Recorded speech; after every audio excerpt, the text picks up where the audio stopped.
What if I told you that 90% of your anxiety isn't even yours? It's the baggage of the people around you. And you have been picking it up like it's your own. You are a walking emotional trash bin, and trust me when I say this, you don't even know it. According to the most powerful philosophers in existence today, this is not your fault. But it definitely is your problem. And there is a simple truth that can set you free from all of this. And that is what we are going to unfold in today's video, which is the separation of tasks. My learnings from this book, The Courage to be Disliked, essentially on Adler's theories and philosophies. Last time when I spoke about Adler's big idea from this book, The Courage to be Disliked, the big learning was that we are not defined by the way our past has been. Essentially, we are not the victims of our past. We are the driver in the present and of the present. But what really happens when your freedom collides with others' expectations and opinions, essentially the people around you? This is where we have to learn to play the game differently.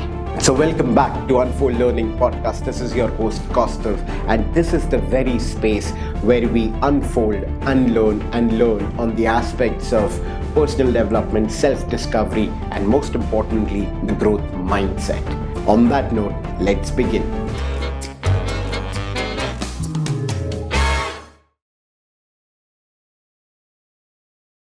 In this book, the other chapter very well defines an aspect of separation of task, which we are going to unfold today in a brilliant way. Separation of task, what is it really about? It's the only big question that you got to ask yourself. Who ultimately experiences the consequences of the choices that one makes? If you take a bit of a step back and look at yourself or maybe someone else around you, the essential problem lies in that default state of entanglement with expectations and the opinions that we are surrounded with. We get trapped by blurring the lines between our tasks and others' tasks.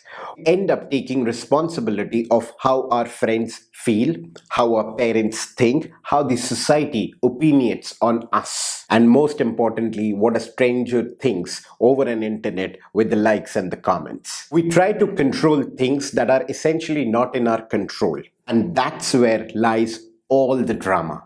And that is where we need to really understand this whole concept of separation of tasks. So what does this separation of tasks means? Well, it is the ultimate boundary hack. The rule is simple. If the consequence falls on other person, it's their task.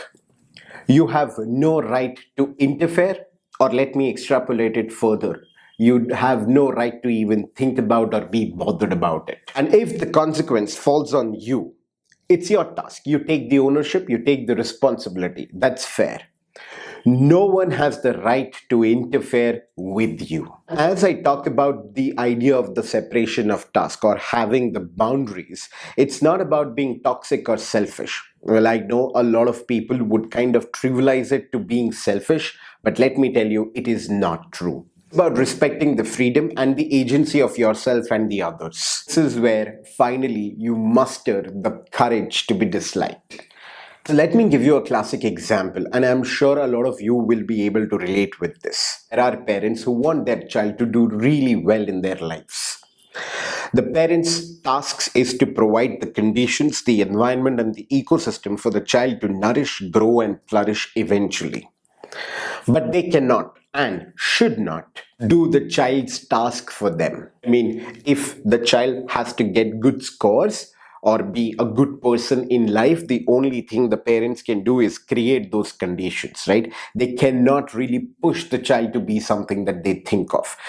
Let's take another example or an analogy here. You have a pot of a plant and you need to grow that plant. Your objective is to ensure that the plant grows well, but your goal cannot be to pull the plant and make it grow. It will take its own time. The only thing that you can do is provide the right nutrients, the water, the sunlight, and everything that it would require to flourish, right? That much is in your control. You cannot stretch the plant and make it bigger. Now that's what comes back to this example of the parents and the child. Because if you start thinking about doing what your child needs to do, that's where anxiety will come in, and it will impact the way you manage yourself and the tasks around you. And what do I mean by this? You will start seeing yourself getting affected by what others are thinking about you as a parent for your child, what others' child are doing, and you start comparing it for your own child, and so on and so forth. And it would lead to a whirlwind of ambiguity, uncertainty, and too much of anxiety. The moment you separate your tasks and the child task, in this example, everything changes. The parent cannot control the child's outcome, and the child cannot control parent's anxiety. This separation is the only way both the people, the child and the parent, can free themselves from. I hope this really makes sense and kind of resonates with you. Now, to bring some other examples, think about how often do you really worry about how others are thinking, what others' expectations are, what would others feel for you? How often do you give time in contemplating how the opinions stand for you by the others, the people around surrounded with you, at your work, in your families, in all spheres of work? And the more and more we get entangled with these expectations, with these opinions, with these aspects of what would others think of me, that's where we go real downhill and lead ourselves to feeling anxiety, to feeling a lot of uncertainty and ambiguity, and we lose sight of having a focus on ourselves.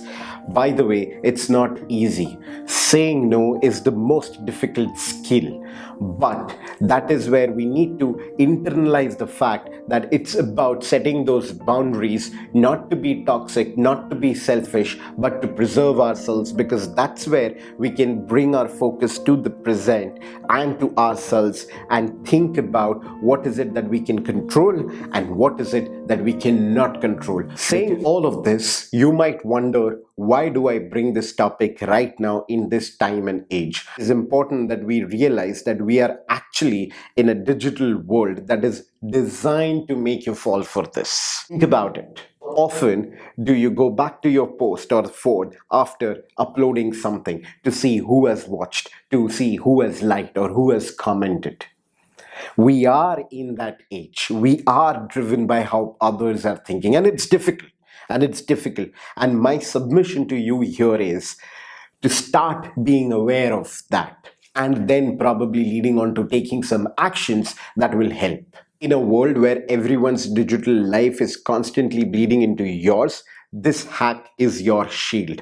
The whole idea of separating your task, realizing what is in your control and what is not in your control, what actions to take, how to feel, and how to think. You cannot control what people say, what people think or feel about you, but what you can control is your own reaction. To be truly free, you must learn the art of separating the tasks. This is the very essence of the courage to be disliked. Because remember, if you're living your life for what others think, feel, and have opinion about you, then you're not really living your life. Something for all of us to think about. Well, I really hope this aspect of separation of task will help you to first have that self-awareness of how and how much are you getting impacted by people around you basis what they think of you, how they feel of you, and what opinions do they have.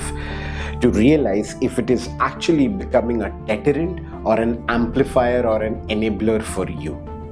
I really hope that by the end of this, you will be able to give importance to setting boundaries. You will be able to start saying no by prioritizing yourself with clarity and move away from feeling that guilt of being selfish. No. Do drop in a comment of how do you really have or foster the courage to be disliked? How do you really set your boundaries around yourself, to prioritize yourself, to nurture and nourish yourself?